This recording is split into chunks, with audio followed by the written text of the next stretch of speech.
بسم اللہ الرحمن الرحیم۔ معزز خواتین حضرات، السلام علیکم ورحمۃ اللہ وبرکاتہ۔ دوستی، ساتھ، یہ ایک ایسا رشتہ ہے جو انسان کی پہچان ہے، اور اس کا تعلق صرف دنیا کے ساتھ نہیں بلکہ آخرت کے ساتھ بھی ہے۔ لہذا مجھے آپ سب کو اپنا تعلق، اپنا ساتھ سوچ سمجھ کر بنانا چاہیے۔ آج کی ہماری آیت مبارکہ کا موضوع بدترین ساتھی کون سا ہے؟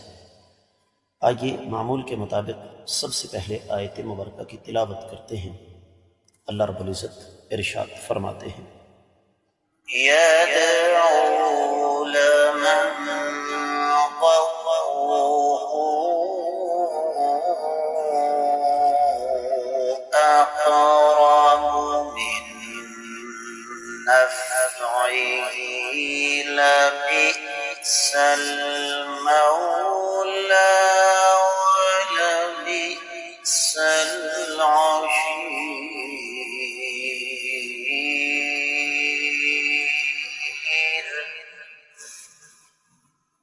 يدعو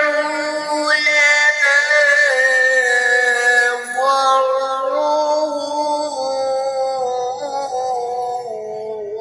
أقرب من نفعه لبئس المولى ولبئس العشير. معزز خواتین حضرات، رب کائنات کی پاکیزہ کتاب قرآن مجید 70واں پارہ سورہ مبارکہ کا نام الحج اور آیت ہے 13۔ اللہ رب العزت ارشاد فرماتے ہیں، یدعو، یہ لوگ پکارتے ہیں، لمن ضرہ، جس کا نقصان، اقرب، زیادہ قریب ہے، من نفعہ، اس کے فائدے سے، لبئس المولا، یہ برے دوست ہیں، وَلَبِئْسَ الْعَشِيرُ، اور برے ساتھی ہیں۔ بامحاورہ ترجمہ سماعت فرمائیے گا، یہ لوگ اسے پکارتے ہیں جس کا نقصان اس کے فائدے سے زیادہ قریب ہے، یقیناً یہ برے دوست اور برے ساتھی ہیں۔ معزز خواتین حضرات، امام ابن کثیر رحمۃ اللہ علیہ نے اس حوالے سے لمبی چوڑی تفصیل بیان نہیں فرمائی، بلکہ انتہائی اختصار سے کام لیتے ہوئے صرف ایک ہی بات یہاں پر بیان فرمائی ہے کہ مشرکین جن کو اللہ کے مقابلے میں پکارتے ہیں، ان کی مسکینی اور ان کی بے چارگی اور ان کی بے بسی کا عالم یہ ہے کہ یہ نہیں ہے کہ انسان کو ان کے ساتھ کا کوئی فائدہ نہیں ہوتا۔ دنیا کی کوئی بھی چیز محض نقصان دہ نہیں ہوتی اور محض مفید نہیں ہوتی، دونوں پہلو سامنے ہوتے ہیں، لیکن یہاں پر نقصان جو ہے وہ غالب ہے۔ دیگر کتب تفسیر کا جائزہ لیا جائے تو سب سے پہلے اہل علم نے ایک مناسبت بیان کی ہے، خاص طور پر ابن عاشور نے تحریر و تنویر میں، کہ رب کائنات نے پہلے بیان فرمایا کہ یہ مشرکین ان کی عبادت کرتے ہیں جو ان کے لیے کافی نہیں ہے، اور یہاں پر پھر اضافہ کر دیا کہ ان کی عبادت میں نقصان ہے، اور سب سے بڑا نقصان یہ ہے کہ اس سے انسانیت کی تضلیل ہوتی ہے، اس سے انسانیت کی توہین ہوتی ہے۔ جس طرح کہ اقبال کا ایک شعر ہے فارسی میں، جس کا مفہوم یہ بنتا ہے کہ انسان کتے سے بدتر ہو گیا، کتے نے کتے کے سامنے سر نہیں جھکایا، لیکن انسان نے انسان کے سامنے سر جھکا دیا۔ تو یہ تھا ایک مناسبت کا سلسلہ اس کے بعد اس آیت کے 2 حصے یہ ہیں اہل علم نے، خاص طور پر امام ابن جریر، امام نحاس، امام بغوی، امام قرطبی اور مادی قریب میں امام سعدی فرماتے ہیں کہ مشرک ایسی مخلوق کو اللہ کے مقابلے میں کھڑا کر کے عبادت کے لیے پکارتے ہیں جن کا فائدہ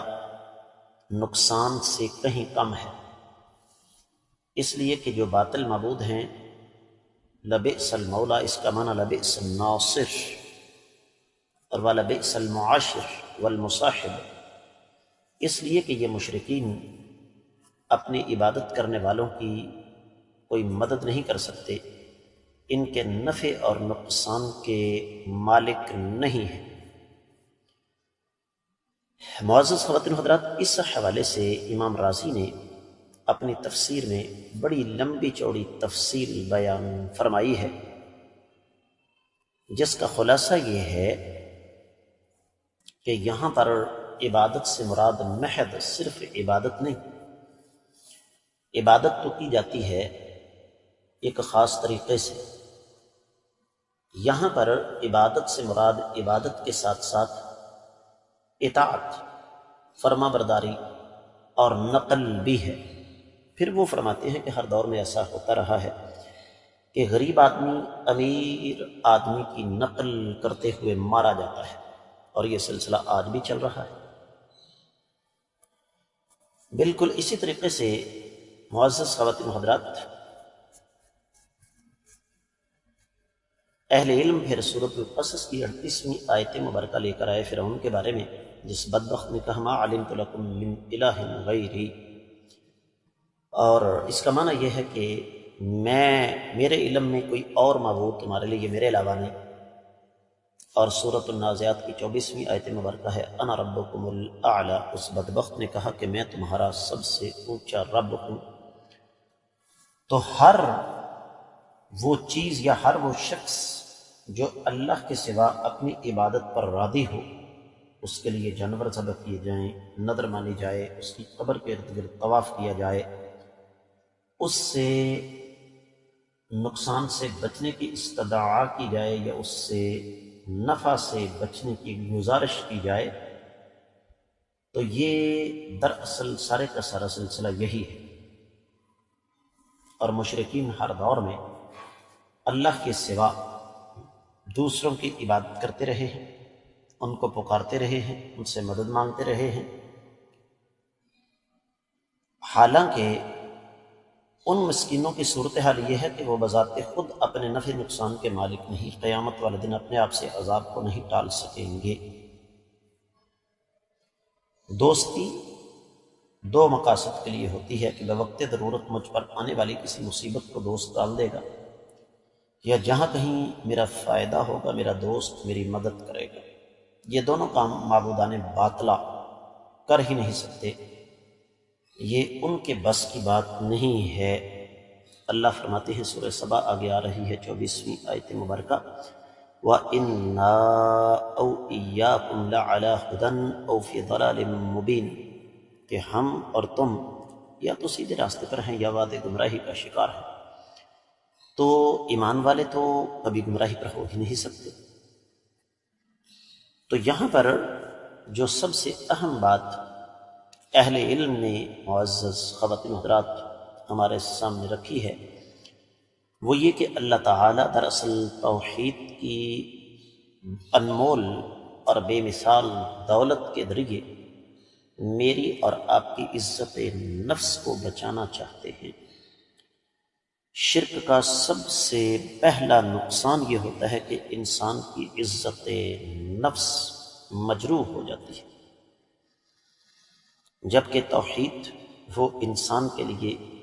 ایک عزت کا باعث ہے، احترام کا باعث ہے، مرتبے اور مقام کا باعث ہے۔ اس لیے کہ توحید کا معنی اللہ ملک العلم رب الجلال والاکرام کو ماننا صحیح معنوں میں، تو اللہ تعالیٰ کو ماننے والے، اللہ تعالیٰ کی عبادت کرنے والے، اللہ کے سامنے اپنے سر کو جھکانے والے، کیا یہ ممکن ہے کہ رب کائنات انہیں ذلیل کریں، رب کائنات انہیں حقیر بنا دیں؟ حدیث کے الفاظ ہمارے سامنے ہیں کہ نبی علیہ السلام نے فرمایا، اللہ تعالیٰ فرماتے ہیں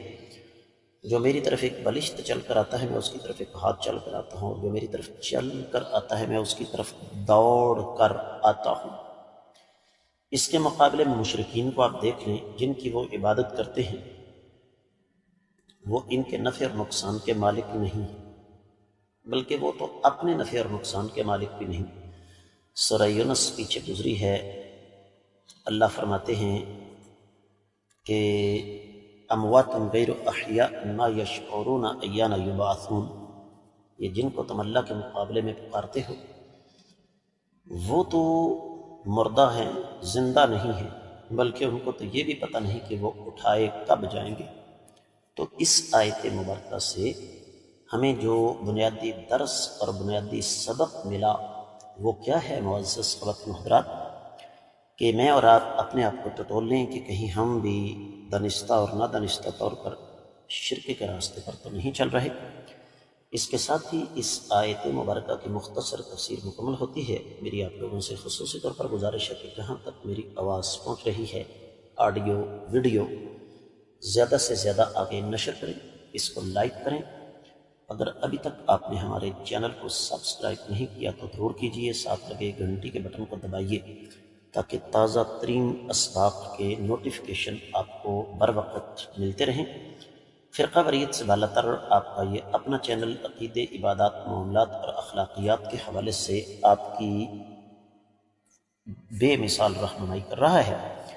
کسی بھی موضوع پر آپ کو اگر دینی رہنمائی کی ضرورت ہو کامنٹ سیکشن میں ہمیں ضرور بتائیے گا، میں آپ کی طرف سے کامنٹ سیکشن میں محبت بھرے پیغامات کا منتظر رہوں گا۔ اس کے ساتھ ہی آج کے سبق سے اجازت دیجیے۔ السلام علیکم ورحمۃ اللہ وبرکاتہ۔